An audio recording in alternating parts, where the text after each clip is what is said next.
안녕하세요 여러분, 박희찬입니다. 제가 이번에 드디어 책을 출간을 했어요. 책 표지는 굉장히 이쁘죠? 제가 진짜 심사숙고해서 이 표지도 결정을 했거든요. 그래서 되게 이 책을 보신 많은 분들께서 책 표지가 일단 너무 이쁘다라고 많이 칭찬을 해주셨고요. 두 번째로는 책 내용이 굉장히 컴팩트하다라고 정말 많이들 말씀해 주셨어요. 왜냐하면 그럴 수밖에 없는 게, 저는 컴팩트, 가장 수험 적합적인 교재, 강의, 그것을 수험생의 입장에서 또 수험생의 마음으로 준비를 했기 때문에 자신 있게 이건 컴팩트하고 항상 나오는 지문으로만 구성되었고, 이 책만 보더라도 충분히 고득점 하실 수 있어요. 80점 이상 충분히 나오니까 걱정 안 하셔도 됩니다. 그럼 간략하게 책 소개 설명을 하도록 하겠습니다. 여기 보시면 가장 수험 적합적인 민법책이죠. 어떤 가장 수험 적합적인 민법책, 민법의 비밀. 사실 이 비밀도 제가 민법의 이해 내지는 민법의 해결, 이거랑 굉장히 고민을 많이 했었는데 비밀이 맞는 것 같아요. 왜냐하면 여기 나와 있는 모든 지문은 지금까지 한국산업인력공단에서 출제된 우리 노무사 전개년 다 기출문제를 분석을 했고요. 이뿐만 아니라 세무사, 평가사, 변리사, 기타 등등 행정사, 가맹거래사, 주택관리사, 공인중개사 다 분석을 해서 그 중에서 가장 필요로 하는, 그리고 가장 나오는 것들만 구성해서 나왔기 때문에, 그렇게 준비했기 때문에 비밀이죠. 다 분석을 제가 해서 나온 거니까. 그 다음에 관련해서 이제 본격적으로 소개를 하면, 저는 이제 정말 오랫동안 여러분 민법 공부를 해왔어요. 대학부터 시작을 해서 로스쿨 졸업, 그리고 현재까지도 민법 공부를 하고 있잖아요. 되게 아이러니한 건 뭐냐, 제가 대학교 때 주전공이 법학과가 아니었어요. 법학과가 당시에 없었거든요. 그래서 저는 이제 경제학부, 정확히는 이제 부동산 전공이었는데, 제 전공보다 2배 이상을 법대 강의를 들었어요. 법학과가 폐지됐지만 법대 과목은 살아 있었어요. 왜냐하면 기존의 법대생들이 존재했기 때문에. 저는 주전공도 아닌 법 관련된 과목을 2배 이상 들었고, 그 중에서 민법 과목만 최소 여기서의 70% 이상을 들은 거죠. 100학점 이상을 들은 거죠. 이건 로스쿨까지 포함한 거긴 하지만, 무튼 정말 민법 공부를 정말 오랫동안 해왔어요. 오랫동안 해왔는데 왜 저는 민법 강사를 선택했냐, 대학 때부터 모든 교수님들 그리고 강사님들이 정말 어렵게 강의를 하셨어요. 그래서 민법 총칙이 딱 한 학기 동안 배우고 나서 끝나면 도대체 이 학문은 뭘 배우는 학문이지? 라는 의구심밖에 안 들었어요. 그리고 남는 것도 없다. 우리가 법학 과목이 휘발성이 매우 강하다라고 하는데, 사실 저는 그건 반은 맞고 반은 틀렸다고 생각을 해요. 강사가 어떻게 강의하냐에 따라서 좀 더 오래 기억이 남냐 아니면 바로 휘발되냐, 이런 차이인 것 같아요. 무튼 저는 이제 어떤 강의처럼 쉽고 그리고 재미있게 잘 가르치는 강사가 될 자신이 있어서 이 민법 강사를 선택을 했고, 관련된 내용을 보시면 왜 이렇게 교수님들은 어렵게 가르치시지, 이게 이제 주 포인트죠. 그래서 제가 수험생의 눈높이에서 쉽고 재미있게 잘 가르치는 강사가 되고자 선택을 했다. 두 번째, 가장 수험 적합적인 교재와 강의. 그래서 일반적으로 커리큘럼 같은 경우가 기본, 핵심, 문제풀이, 파이널이 모든 학원에서 이렇게 진행이 되는데, 여기서 한 권, 여기서 한 권, 여기서 한 권, 여기서 한 권. 파이널은 찌라시로 간다고 하더라도 최소 3권이잖아요. 이거. 근데 이건 굉장히 비효율적이라고 생각을 했어요, 저는. 수험생 때부터. 왜냐면 기본 이론 때 굉장히 두꺼운 기본서를 한번 그렇게 회독을 했어요.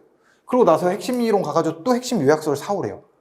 그럼 이거를 도대체 기본서 공부를 왜 한 거지? 한 번 본 건 솔직히 안 본 거랑 똑같아요, 여러분. 그렇겠죠.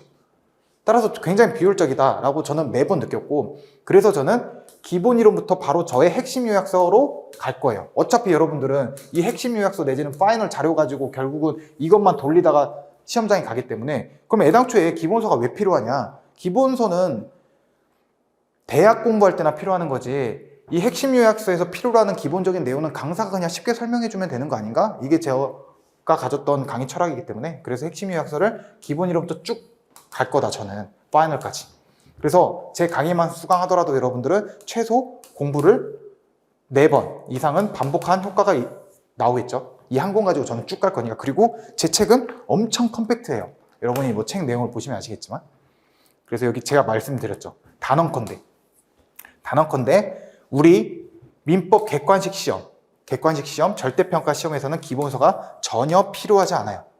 전혀 필요하잖아요. 왜냐면 이게 상대평가고 무조건 막 공무원 시장처럼 100점 근처까지 맞아야만 합격을 한다. 이런 시스템이면 기본서가 필요할 수도 있어요.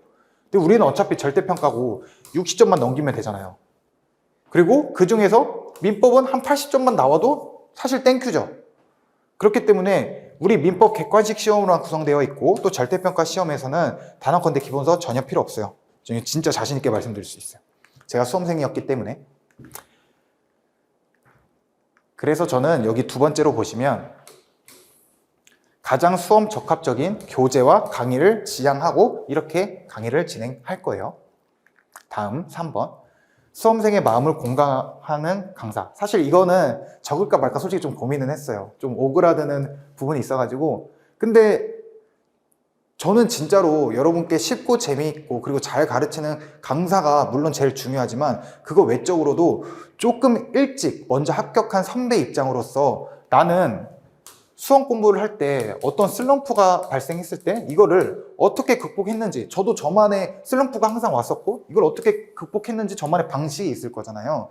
이거 외적으로도 또 누군가에게는 나는 장기간 공부를 해와가지고 이제 너무 지쳐요. 이 공부 포기할까요? 이렇게 고민하시는 분들도 있을 거예요.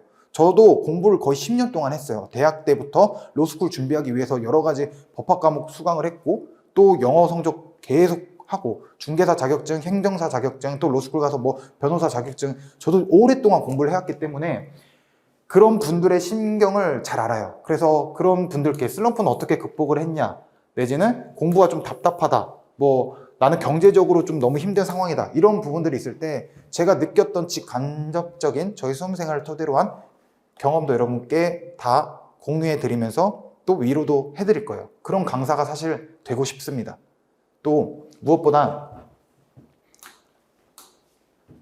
여기 보시면 단순히 잘 가르치는 강사가 아니라 조금 일찍 합격한 선배로서 전반적으로 힘이 될 수 있는 조언과 위로를 해줄 수 있는 강사가 되겠다. 조언, 위로뿐만 아니라 때로는 여러분 쓴소리 또 필요하죠. 때로는 자극이 되는 말들도 굉장히 중요해요. 무조건 위로만 좋다고 볼 수는 없겠죠. 그렇기 때문에 여러분 지금 이 시기에 무조건 이렇게 하셔야 된다. 특히 우리 법학 특성상 막판에 되면 진짜 밑 빠진 독에 물 붓기가 맞아요. 막판에 누가 처지냐, 막판에 누가 달리냐가 사실 제일 중요하고 거기서 승부가 갈려져요. 그런 것들도 제가 막판에 되면 여러분께 그때는 위로보다는 쓴소리를 계속 해드리죠. 이런 식으로 뭐 쓴소리, 조언, 위로 이런 것도 영상을 제가 유튜브에 올려가지고 최대한 여러분께 좀 도움이 될 수 있는, 단순히 잘 가르치는 강사뿐만 아니라 진짜 여러분을 마음도 공감해 줄 수 있는, 적어도 이 강사만큼은 내 편이다 라는 그런 강사가 되고 싶어요. 그렇게 되도록 저도 열심히 노력하겠습니다. 결론. 저는 수험생의 입장에서 수험생의 마음으로 최소한의 교재, 즉 최소한의 공부와 강의로 여러분께 고득점을 하실 수 있도록 준비를 했고 그렇게 하도록 더 열심히 임하겠습니다. 마지막, 끝으로 아버지로부터 물려받은 성실함과 어머니로부터 물려받은 끈기로 오늘도 성실하게 최선을 다해서 가장 수험 적합적인 방식으로 쉽고 재미있게 강의하겠습니다 라고 제가 적었는데, 정말 제가 앞에 서두에 적은 1번부터 4번까지 반드시 지키도록 하겠습니다. 그래서 이렇게까지 간략하게 제 소개를 마치고 이제 관련된 책 다시 한번 홍보 이렇게 있고요. 이거 혹시 클로즈업은 안 되죠? 안 되면 어쩔 수 없고, 무튼 본격적인 1강부터 이제 진행이 될 거고요. 이렇게 민법 관련된 제 교재 설명은 여기까지 하는 것으로 하겠습니다. 그럼 1강에서 만나요.